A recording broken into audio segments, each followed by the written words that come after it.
सबसे पहले अपना पोर्टफोलियो वैल्यू रिसर्च ऑनलाइन पे सेटअप कीजिए और देखिए कि आपका पैसा अच्छे फंड में लगा हुआ है। बाज़ार बहुत ही बिल्कुल स्टडी तरीके से कि आपको 18% हर साल देगा या 12% हर साल देगा और उतना ही बढ़ेगा, ना कम ना ज़्यादा, ऐसा होता नहीं है। तो इसके लिए अगर आप मुहूर्त निकालते रहेंगे तो ये SIP का जो सारा ऑब्जेक्टिव है कि आप एवरेज कर पाते हैं, उससे बचना ही आपका प्राइमरी ऑब्जेक्टिव है, इसलिए मुहूर्त मत निकालिए।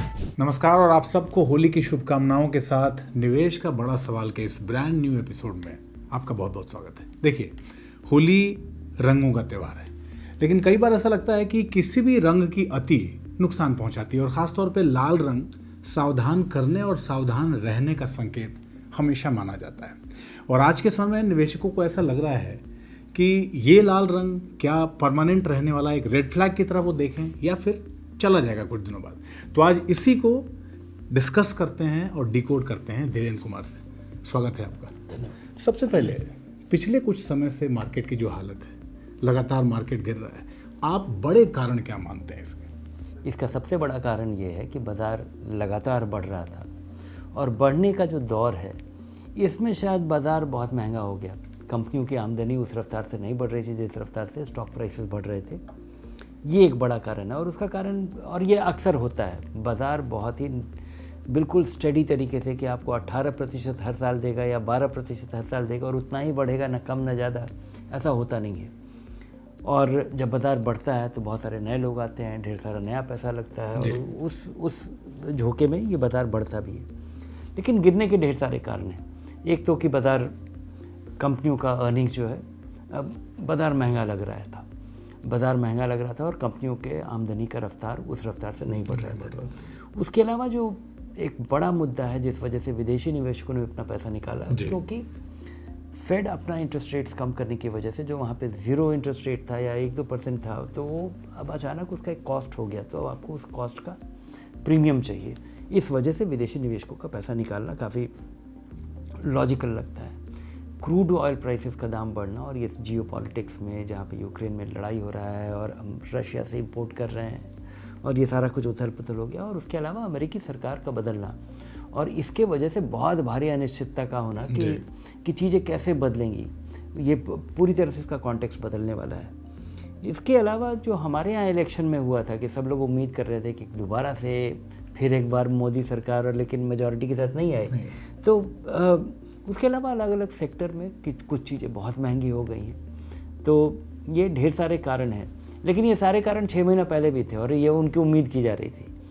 तो इसमें कोई बड़ा सरप्राइज़ नहीं है और इसमें कोई एक बड़ा कारण नहीं है। बाज़ार में मुझे, जैसे पहले बहुत बार जब बाज़ार में भारी गिरावट आता था तो उसका एक बड़ा कारण ये होता था, और वो जब वो ड्यूरेबल होता था, बड़े दिनों के लिए अगर गिरा और गिरा ही रह गया, उस समय कोई फ्रॉड, कहीं से कुछ पैसा निकल जाना, कुछ सेक्टर्स का धराशायी हो जाना, ये सब होता था। इस बार ऐसा कुछ नहीं लग रहा है। ढेर सारे कारण हैं, बाज़ार काफ़ी महंगा था और बाज़ार में इस वजह से गिरावट है। अच्छा सर, मार्केट की जो अभी स्थिति है, एक ऐसे समय में ख़ास तौर पे जो लॉन्ग टर्म इन्वेस्टर्स हैं उनको कैसे देखना चाहिए? क्या ये समय उनके लिए एक वार्निंग साइन की तरह है या फिर एक हेल्दी करेक्शन का टाइम है? नहीं, बाज़ार गिरने से लोग निराश होते हैं, खासकर जिनका पैसा लगा हुआ है। और जिनका पैसा लगा हुआ है उनके निराश होने का कारण ये है कि बाज़ार में गिरावट जो है हमेशा बहुत रफ्तार से होता है, बढ़ता धीरे धीरे, जिस वजह से आपको लगता है कि अगर आप पैसा अपना निकाल लिए होते तो आपके पास आज ज़्यादा पैसा होता, आज आपका सारे इन्वेस्टमेंट का वैल्यू कम हो गया है। लेकिन ये अपने आप में कोई, बाज़ार जब चढ़ता है, अगर आप देखें कि पिछले 4 साल में क्या हुआ है बाज़ार में, जिस तरह का, अगर आप इस पूरे बाज़ार के बढ़त और इस गिरावट के दौर को अगर एक सीरीज़ में देखें तो पिछले एक साल पहले एक जो बाज़ार की स्थिति थी, हम वहाँ पे चले गए अपने स्मॉल कैप फंड से जी। मल्टी कैप फंड में अभी हम 1 साल भी पहले वाले प्राइस पे नहीं गए और इस गिरावट के बावजूद भी 3 साल का रिटर्न, 5 साल का रिटर्न अभी भी निवेशकों के लिए 20-25% का सालाना रिटर्न है इस गिरावट के बाद जी। तो आपको नहीं भूलना चाहिए कि आप जिस मुनाफे पे बैठे हुए हैं वो इसी बाज़ार से, इन्हीं फंड्स के ज़रिए आपको मिला था और आप अभी थोड़े समय के लिए पीछे गए हैं और ये बाज़ार फिर चलेगा। अब ये कब चलेगा, 6 महीने के बाद चलेगा, साल भर के बाद चलेगा, किस रफ्तार से चलेगा, या क्या ये बाज़ार बहुत दिनों तक ऐसा ड्रैग करता रहेगा, ये नहीं पता है। लेकिन बाज़ार दोबारा चलेगा। और यहाँ पे मुझे नहीं लगता कि कोई ऐसा बहुत फंडामेंटली स्ट्रॉन्ग, कोई हमारे यहाँ कंपनियों की स्थिति ऐसी ख़राब हो गई है, कभी बहुत साल तक इनसे कोई उम्मीद ही नहीं किया जा सकता है कि कोई इनके साथ अच्छा हो, ये दोबारा अपने आमदनी को बढ़ा पाने में और रफ्तार से बढ़ा पाने में सक्षम ना हो, ऐसा कुछ नहीं है। अच्छा सर, एक ऐसे समय में इन्वेस्टर्स ये कैसे इंश्योर करें कि उनका पोर्टफोलियो इक्वली वाइब्रेंट और बैलेंस्ड रहे, एक परफेक्ट होली की तरह?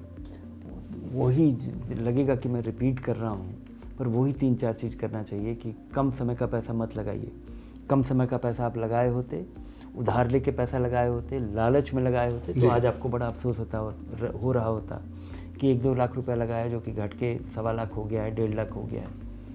तो लंबे समय का पैसा, आपके पास समय होना चाहिए जी, डाइवर्स होना चाहिए। पिछले दिनों जिस तरह से लोग पैसा लगा रहे थे किसी सेक्टर फंड में, किसी थीमेटिक फंड में, वहाँ पे उसके बजाय हमेशा देखिए कि आपका पैसा वेल स्प्रेड हो, लार्ज, मिड, स्मॉल और हर तरह की कंपनियों में। तीसरा कि आप जब ये पैसा लगा रहे हैं और जब ये पैसा कुछ खास हो जाए तो आप अपना बैलेंस निर्धारित कर लीजिए कि कितनी गिरावट पे आपकी नींद उड़ जाती है। जी। और जब आपका पैसा लगा ही नहीं होता है तो आपकी नींद नहीं उड़ती है।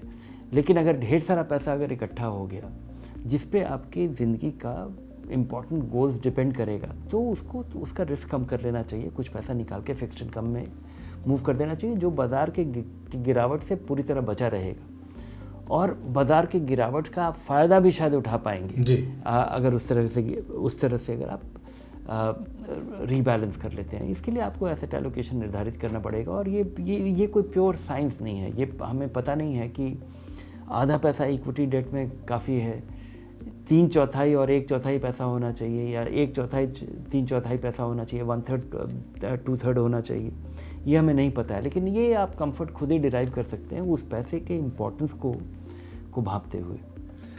एक बात ये भी आती है सर कि जो ज़्यादातर इनफैक्ट जो लॉन्ग टर्म इन्वेस्टर्स हैं उनके लिए, उनमें से बहुत सारे लोगों को ऐसा लगता है कि they are deep in red, बहुत ज़्यादा नुकसान में है। एक ऐसे समय में वो ये कैसे तय करें कि क्या रखना है और क्या बेचना है?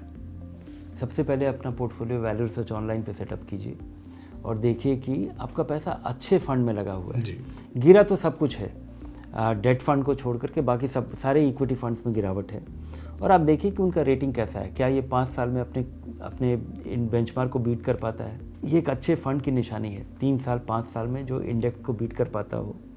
और अगर ऐसा फंड है तो निश्चिंतता से आप उस फंड में बने रहिए। और बल्कि अगर आपका SIP चल रहा हो और भी आप अगर उसमें निवेश कर रहे हो तो अपना निवेश भी जारी रखिए। एक ऐसे समय में सर जब नए इन्वेस्टर्स आपकी बात सुन के बहुत सारे लोग सोचते हैं कि अब शुरू करना है, क्या ये समय उन नए इन्वेस्टर्स की शुरुआत के लिए सही है? बिल्कुल, बल्कि SIP शुरू करने के लिए तो हमेशा ही अच्छा है। अगर बाज़ार चढ़ रहा हो, बाज़ार गिर रहा हो और बाज़ार अगर तेज़ी से गिर रहा हो तो ज़रूर करना चाहिए, ताकि इसके लिए अगर आप मुहूर्त निकालते रहेंगे तो ये SIP का जो सारा ऑब्जेक्टिव है कि आप एवरेज कर पाते हैं, उससे बचना ही आपका प्राइमरी ऑब्जेक्टिव है। इसलिए मुहूर्त मत निकालिए। बहुत बहुत धन्यवाद इस पूरी बातचीत के लिए धीरेन्द्र। तो देखिए, हर रंग का अपने जीवन में महत्व है। इम्पॉर्टेंट ये है कि हर रंग को नियंत्रित तरीके से आप अपने जीवन में इस्तेमाल करें। तो हम हमेशा ये बात कहते हैं, संभाव में रहिए न। बहुत ज़्यादा अगर मार्केट चढ़े तो बहुत उत्साह में आइए, और मार्केट के बहुत ज़्यादा गिरने पर निराश भी मत होइए। और अपने निवेश की प्लानिंग से जुड़ा कोई भी सवाल आपके मन में हो, कमेंट बॉक्स में हमें सवाल भेजिए, और अपने प्रश्नों के उत्तर के लिए धनक को आज और अभी सब्सक्राइब कर लीजिए। इस एपिसोड में इतना ही। नमस्कार।